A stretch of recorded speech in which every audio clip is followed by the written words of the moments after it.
Natalie Bennett, thanks very much for joining us at IBTimes UK. So, we've had David Cameron saying he's going to take on 20,000 refugees from Syria. It's over the course of the Parliament and it's up to 20,000. Do you think this measure is enough? Absolutely not. I mean, what we're talking about, as you said, is across the term of the Parliament. That's 12 refugees a day. And when we have the world facing the worst refugee crisis since the end of the Second World War, when we're seeing so many people still dying in the desperate hunt for safety, that clearly isn't enough. Britain should be taking its fair share of refugees. That's both morally right, it's legally right under the Refugee Convention. And we also need to acknowledge the fact that many of these refugees are fleeing situations, Iraq, Afghanistan, and the related situation in Syria, in which our previous policies of military adventurism had a significant role. So we have a particular responsibility. Are you going to put a particular number on the amount that you want to bring over to the UK? Or are you leaving that number open as to your own policy on the refugees? Well, what we've said is that we should take our fair share.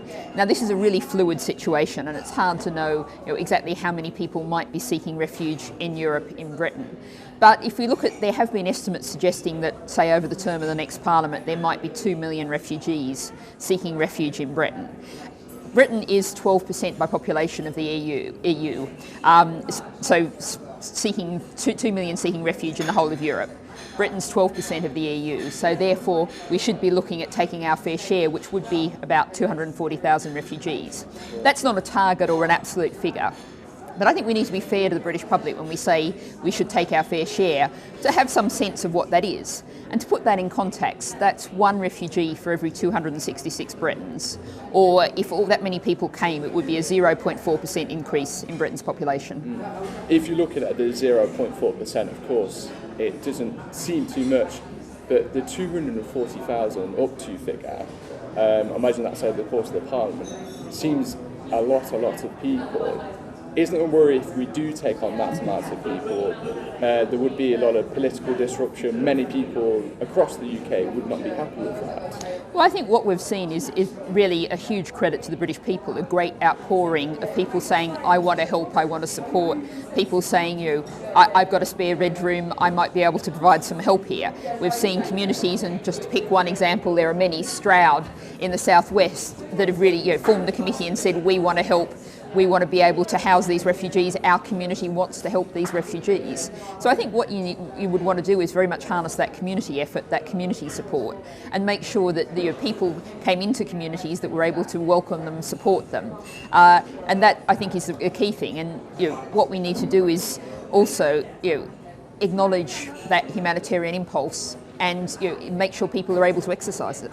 Do you think our infrastructure, particularly around public services, would be strong enough to take that many people? Because that would see a massive change. And of course, refugees are different to migrants, and we've seen migration go up to the 300,000. So together, we'd be looking at a number around 500,000, I suppose.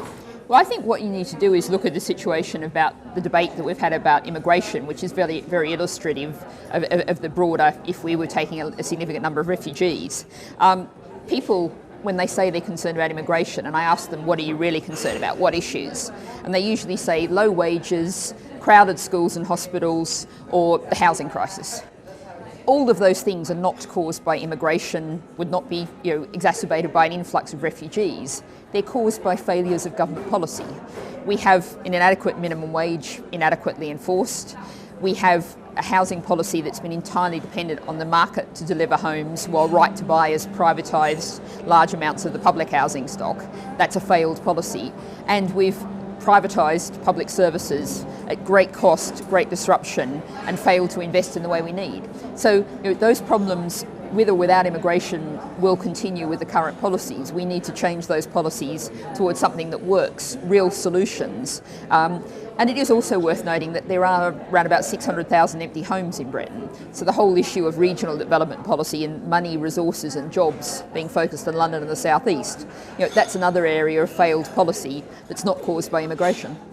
And you talked about communities and people opening their own doors.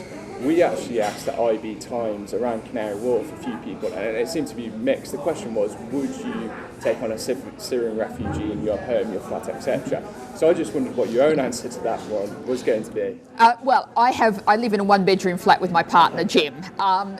If the local community said, we're desperate, we can't find any more bedrooms, can someone put someone on the floor, I would say yes. But I'm obviously not in the ideal position to do it. But yes, of course I would do that if that was the situation that arose. Okay, and my final question on the refugee issue. David Cameron has made a point to say that he's going to take these refugees from UN camps in the Middle East rather than from Calais. Now, his argument is that that will prevent people from crossing the Mediterranean and put their lives at risk. Do you take the same approach? Would you take them from the UN camps, or would you take those refugees from Calais as well? Well, I agree with David Cameron that we have to stop people feeling they have to risk the Med, risk the smugglers, risk death to find safety. But those people who were already at Calais, the people already in Europe, they did that because they had no alternative. Particularly taking the case of Calais, many of the people there have links to Britain, family links, community links. So we should work with the French to find an orderly way to find the refugees and resettle them appropriate number in Britain. In terms of the refugees across Europe, we need to also take our fair share of those.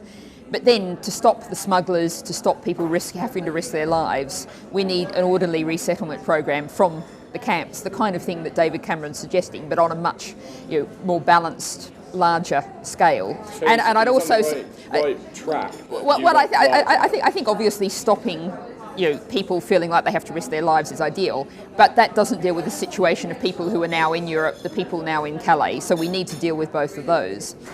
In terms of Syria and the camps in surrounding countries, I maintain my call that I made during the leader debates during the election, that the UN has a program for resettling the most vulnerable Syrian refugees. There is no reason at all why Britain shouldn't be taking part in that program. Setting up our own is only setting up extra administrative structures, setting up extra barriers, complications, when we could simply slot into that existing UN program, doing our fair share on the world stage.